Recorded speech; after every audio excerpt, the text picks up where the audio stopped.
সুপ্রিয় শিক্ষার্থীবৃন্দ, আসসালামু আলাইকুম। আমি মোহাম্মদ আমিনুল ইসলাম, সিনিয়র শিক্ষক, গণিত, পুলিশ উচ্চ বিদ্যালয় সিলেট। উচ্চতর গণিত ক্লাসে তোমাদেরকে স্বাগতম জানাচ্ছি। আজ আমরা উচ্চতর গণিত বইয়ের সপ্তম অধ্যায়ের উপর একটি মাল্টিমিডিয়া ক্লাস তোমাদের সামনে উপস্থাপন করব। ইতিপূর্বে আমরা এই পাঠের উপর একটি ক্লাস তোমাদের সামনে শেয়ার করেছি। গত বছর অনেক ক্লাস করেছি, আশা করি তোমরা প্র্যাকটিস করতেছো। আজকে ওই ক্লাসটা তোমাদের কাজে আসবে। তোমরা এই ধরনের যে অঙ্কগুলো আমরা দেখাবো, সেই অঙ্কগুলো এমসিকিউ এবং সিকিউর জন্য দুটির জন্য কাজে লাগবে। তোমরা এগুলো কী করবে, প্র্যাকটিস করে। চলো কথা না বলে মূল ক্লাসে চলে যাই। আজকের পাঠ শেষে আমরা কি গুণোত্তর দ্বারা যে কোনো সংখ্যক পদ নির্ণয় করতে পারবে, গুণোত্তর ধারার যে কোনো সংখ্যক পদের সমস্যা নির্ণয় করতে পারবে ও গুণোত্তর ধারার অসীমত সমস্যা নির্ণয় করতে পারবে। সূত্রগুলো তোমরা জানো, তারপরেও তোমাদেরকে স্মরণ করে দিচ্ছি যে সমান্তর ধারার জন্য তোমার সূত্র a plus n minus 1 d, আর গুণোত্তর ধারার জন্য কত a q to the power n minus 1, আর কিউটাকে আমরা এখানে আর বলে থাকি সাধারণ কি অনুপাত a r টু দি পাওয়ার কত n মাইনাস 1। এখানে কিউ বার হচ্ছে কি সাধারণ কি অনুপাত। অসীম পদের সমষ্টি a divide by n minus 1, এটা গুরুত্বপূর্ণ সূত্র। আর n পদের সমষ্টি যদি অসীম না থাকে সেক্ষেত্রে আমরা এই দুটো সূত্র ব্যবহার করি। আর এর মান 1 থেকে ছোট হলে এটা ব্যবহার করি, আর এর মান 1 থেকে বড় হলে আমরা এটা ব্যবহার সুবিধাজনক। তবে যে কোনো প্রয়োজনে কি কাজে লাগাতে আমরা কি পারি। যদি আর এর মান 1 থেকে ছোট হলে এটাও ব্যবহার করি তাহলেও অঙ্ক হবে, কোনো সমস্যা নেই। কিন্তু হিসাবের সুবিধার্থে আমরা ইন্ডিভিজুয়াল সূত্রগুলো কি ব্যবহার করে থাকি। তাহলে আমাদের এই 5টা সূত্র তোমাদের এমসিকিউ সিকিউর জন্য কাজে লাগবে, এগুলো তোমরা অবশ্যই জানো। তারপরেও আমরা ক্লাসের সুবিধার্থে আবার একটু দেখিয়ে দিলাম। এটা একটা এমসিকিউর প্রশ্ন যে 2, 4, 6 এর অনুক্রমে 10তম পদ নির্ণয় কর না। তাহলে এখানে আমরা প্রথম পদ কত 2 আছে, তারপরে দ্বিতীয় পদ আছে কত আমাদের 4, তার সাদা অন্তরটা আমাদের কত 4, দ্বিতীয় পদ মাইনাস কি প্রথম পদ 2। তাহলে 8তম পদ বা n-তম পদ যাই বলি আমরা a প্লাস আর মাইনাস 1 টু কত ডি, আমরা a আর আর মান বসাই দিলাম। বসাই দিলে হিসাবগুলো সহজে হয়ে যায়, তোমরা এগুলো কি বুঝতে পারবে। আশা করি এখানে বোঝানোর কোনো প্রয়োজন নেই। আরেকটা অনুক্রম আমরা ভগ্নাংশে দেখেছি, এই অনুক্রমের 10 ও 15তম পদ নির্ণয় করো। এটাও একটা এমসিকিউর প্রশ্ন। এমসিকিউর প্রথম পদ এখানে কত a, আর দ্বিতীয় পদ হচ্ছে কত 5 কি সাধারণ অনুপাত। এখানে এটা আমাদের যেহেতু এটা গুণোত্তর ধারা, এটা ভাগফল হিসাবে আসবে। 1/3 হচ্ছে আমাদেরকে 8টা। তাহলে n-তম সূত্র a আর টু কত n মাইনাস 1, আমরা a ও r এর মান বসাই দিয়ে হিসাব করে ফেললাম। এটা হচ্ছে আমাদের কি 10তম পদ। তাহলে 15তমের জন্য একই আমাদের সূত্র, এবং সেখানে আমরা কি আর n এর মান কত বা r এর মান যেটি বলি 15 বসাই দিলাম, হিসাব করে ফেললাম। হিসাব করে এভাবে রেখে দিতে পারি, এটাকে আর কি কোনো করার প্রয়োজন নেই। আর তুমি চাইলে তো বড় সংখ্যা, যখন কোনো সংখ্যার পাওয়ার অনেক বড় হয় তখন সেগুলোকে আমরা একের পর দিয়ে আর কি করে হিসাব করি না। সাধারণত 4, 5, 6, 7 এগুলোর ক্ষেত্রে কি পাওয়ারটা দিয়ে আমরা হিসাব করি, আর বড় ক্ষেত্রে আমরা কি এগুলো রেখে দিই। কেউ যদি বলে করে ফেলো কোনো সমস্যা নেই, করতে পারো। ওকে, এখন আমরা একটা কাজ করি। আমরা দুইটা অঙ্ক দেখালাম, এগুলো আমাদের এমসিকিউর জন্য কাজে লাগবে অথবা সৃজনশীল। এখন আমরা একটা সৃজনশীল প্রশ্ন, খুব ইম্পর্টেন্ট সৃজনশীল প্রশ্ন। এটা উদ্দীপক দেওয়া আছে কত 1 plus 1 divide by 1 plus y, 1 divide by 1 plus y whole square, 1 divide by 1 plus y whole cube dot. তোমরা এই ধরনের খুব পারো, তারপরেও আমরা তোমাদেরকে স্মরণ করার জন্য প্র্যাকটিসে রাখার জন্য এগুলো তোমাদের সাথে শেয়ার করতেছি। একটি ধারা, এই ধারার কি করব আমরা প্রথমে কয়ের প্রশ্ন উদ্দীপক ছাড়াই করেছি। উদাহরণসহ সমান্তর ধারার সংজ্ঞা দাও। কত বলছি y এর মান 2 হলে ধারাটির প্রথম 10টি পদের পরীক্ষা হতে 15 পদ আসতে পারে, অথবা 12 পদ আসতে পারে, অথবা 20 পদ আসতে পারে। ধারাটাও চেঞ্জ হতে পারে, কিন্তু অঙ্কের যে প্রশ্নের ধরন এরকমই থাকবে।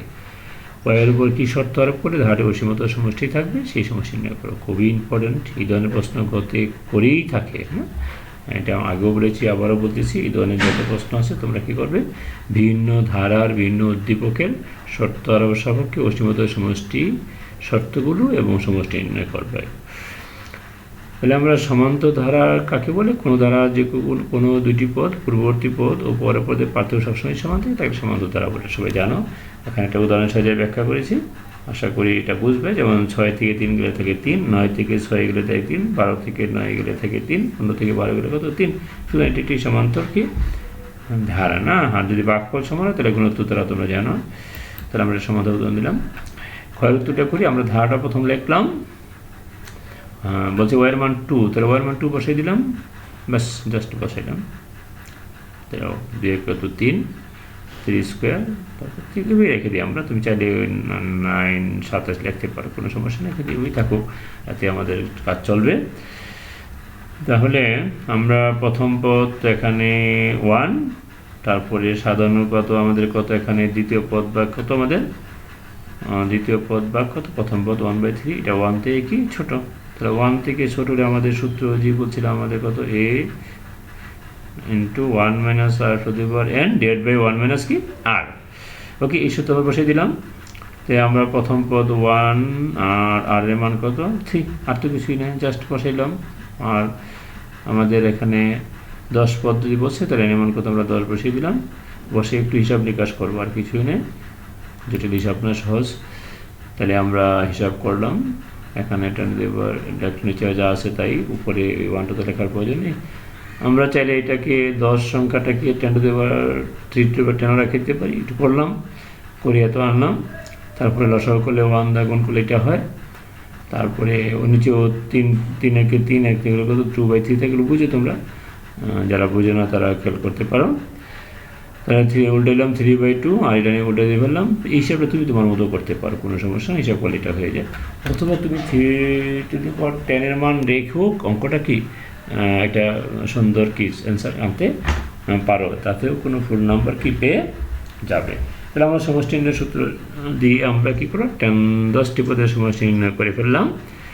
এবার আমরা অসীমতক সমষ্টির যে শর্তটা, যেটা বলছি আমরা এই পাঠে সবচেয়ে গুরুত্বপূর্ণ একটি প্রশ্ন, শর্তটা শিখব এবং আমরা সমষ্টি নির্ণয় শিখব। সাধারণ পদ আর আমরা এখান থেকে বাড়ি করলাম, দ্বিতীয় পদ বা প্রথম পদ দিয়ে। আমরা জানি যে সমষ্টি থাকবে অসীমতক সমষ্টি, সাম আপ টু ইনফিনিটি, যেটাকে ইংলিশে আমরা বলি সাম আপ টু ইনফিনিটি। তারটি অসীমতক সমষ্টি থাকবে যদি আর এর পরম মান absolute value of R is less than 1 হয় না, আর এর মান 1 থেকে কী হয় ছোট হয়। আর এর মান 1 থেকে ছোট, তো আর এর মানটা -1 ও +1 এর মধ্যে কি সীমাবদ্ধ থাকে। আর এর মানটা এখানে পাইছি কত, আমরা 1 ডিভাইড বাই কত y প্লাস কত 1 বসিয়ে দিলাম। বসিয়ে আমরা কী করি, এখন এই প্রথম অংশ নিয়ে আমরা কাজ করলাম, ব্যস্তকরণ করলাম, তাহলে চিহ্নটা পাল্টে যাবে। তারপরে এখানে পক্ষান্তর করতে পারি, অথবা একে -1 যোগ করে, তো অর্থাৎ ওয়াইয়ের মানটা আমরা বাই করলাম। অথবা ওই ধারা থেকে ধনাত্মক ধরেও আমরা কী পারি, ঋণাত্মক ধরেও কি ওয়াইয়ের মান বাই করতে কী পারি। একটা নিয়ম আমি ইউটিউবে ক্লাসে দেখিয়েছিলাম, আজকে অন্য একটা নিয়মে দেখাচ্ছি। তোমাদের এই নিয়মটা যদি ভালো লাগে এটা করবে, আগেরটা ভালো লাগে আগেরটা করবে। অর্থাৎ শর্ত বাড়ি করার 2টি প্রসেস আমাদের আছে, দুইটা প্রসেস। আগের ক্লাসে একটি প্রসেস দেখালাম, আজকের ক্লাসে আরেকটি প্রসেস দেখালাম। আবার এটা লেস দেন 1 হলে এখান থেকে আমরা কি করলাম, ওয়াইয়ের মানটা কি বাড়ি করলাম। অর্থাৎ শর্তটা কিন্তু ওয়াই ইজ গ্রেটার দেন 0 অথবা ওয়াই লেস দেন কত -2। তো ওয়াইয়ের শর্তটা বাড়ি করার 2টা পদ্ধতি আমরা এখানে আগের ক্লাসে একটি পদ্ধতি দেখেছিলাম, আজকে একটি দেখালাম। তোমার কাছে যদি সবচেয়ে সহজ বা সুবিধাজনক মনে হয় তুমি সেই নিয়মটাই অনুসরণ করতে কি পারো। সমষ্টি সূত্র আমাদের একটাই, এখানে আর কোনো বিকল্প পন্থা নাই, অ্যানাদার কোনো মেথড নেই, এই পদ্ধতি আমাদেরকে যেতে হবে। এই সূত্র একটাই, এখানে আমরা এ এর মান বসালাম আর এর মান বসালাম। বসে হিসাবটা আমরা কি করলাম, হিসাবটা খুব কঠিন নয়। 1 তো লিখলাম, লসাগু 1 দ্বারা গুণ করলে কত y প্লাস 1, আর ইতে -1, 1 ক্যান্সেল। তারপরে এটা আমাদের উল্টে করলে কত y প্লাস 1, নিচে আসে কত আমাদের কত y হয়ে যাচ্ছে। তাহলে আমাদের কত হচ্ছে y প্লাস 1 ডিভাইড বাই কত কি y হয়ে গেল। তাহলে আমরা y এর উপর শর্ত নির্ণয় করলাম এবং সমষ্টিও নির্ণয় করলাম। তাহলে আমরা এই যে এখানে একটা হোমওয়ার্ক দিয়ে দিচ্ছি তোমাদের, এই অঙ্কটা দিয়ে তোমরা ওই যে আমরা যখন দেখালাম সেই নিয়মে করতে পারবে। আর এটা একটা আলাদা নিয়ম, অঙ্কটা করার চেষ্টা করবে, যদি না পারো তো আমাকে বলবে। তো এটা একটা এমনই গুরুত্বপূর্ণ অঙ্ক যে তুমি 8 দিয়ে 7 দিয়ে হতে পারে, 6 দিয়ে হতে পারে, 4 দিয়ে, অর্থাৎ 1 থেকে 9 পর্যন্ত 2 থেকে 9 1 সাধারণত প্রশ্ন করে না, 2 থেকে 9 পর্যন্ত যে কোনো ডিজিট দিয়ে এই প্যাটার্নে, অর্থাৎ 2 দিয়ে 2 2 2 দিয়ে 3 3 3 দিয়ে বা 4 4 দিয়ে এরকম একটি প্রশ্ন হয়। এগুলো আমরা ক্লাসে দেখিয়েছিলাম, আশা করি তোমাদের মনে আছে। তারপরও আবারও একটি প্র্যাকটিস করার জন্য দিয়ে দিলাম।